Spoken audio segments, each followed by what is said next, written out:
Hello everyone, I am Paul McGuire Grimes from Paul's Trip to the Movies. If you listen to my podcast or follow me on Twitter, you know how excited I am about the new Halloween. And let me tell you, it lived up to my expectations. So for the last 40 years, Michael Myers has stayed silent at Smith's Grove Penitentiary. But after being provoked by two British podcasters, he escapes and returns to Haddonfield to find his lone survivor, Laurie Strode. This time, she's ready and waiting for his return. So this film brings back many of the familiar names in the cast and crew who were involved with the original film back in 1978. Of course, we have Jamie Lee Curtis returning to her iconic role as Laurie Strode.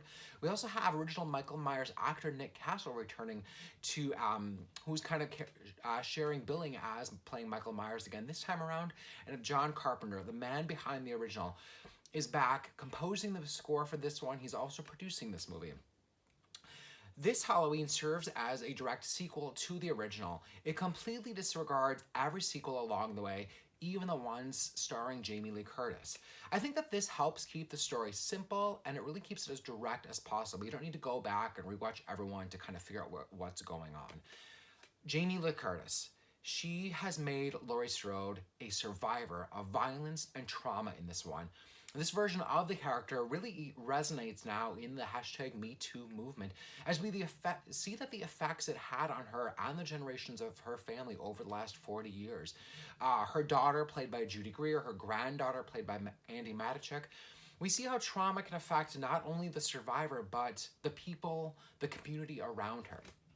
This movie is directed by David Gordon Green, who co-wrote the script with Danny McBride and Jeff Fradley. So these three guys, not normally associated with the horror genre. David Gordon Green's last movie was Stronger, and then, Danny McBride, he's a great comedian. And so I think what makes that work this time around is that they're more concerned about character than just cheap scares. David Gordon Green takes his time and he allows the audience to really get to know and care for these characters before he starts in with the jump scares and the shocking moments. And let me tell you, there are some good full throttle screams in this one. He knows that simplicity works best with this story and utilizes what made the first one so iconic. So we have Michael's slow walking, heavy breathing, and then the really great use of lighting and shadow effects, kind of making us wonder, what do we see in the dark? And you have John Carpenter back composing its score. Yes, we hear his original themes, but then he's adding a little bit extra to it to kind of give it that extra eerie vibe to it. If you're a fan of the original, much like I am, you will definitely notice a bunch of callbacks and references to that movie. Not just in a fan service way, but I think it really represents how, despite life progressing in the last 40 years, some things remain the same in this suburban community all these years later. There are horny teens, you got kids trick-or-treating, and of course, there are clothes drying outside on the clothesline.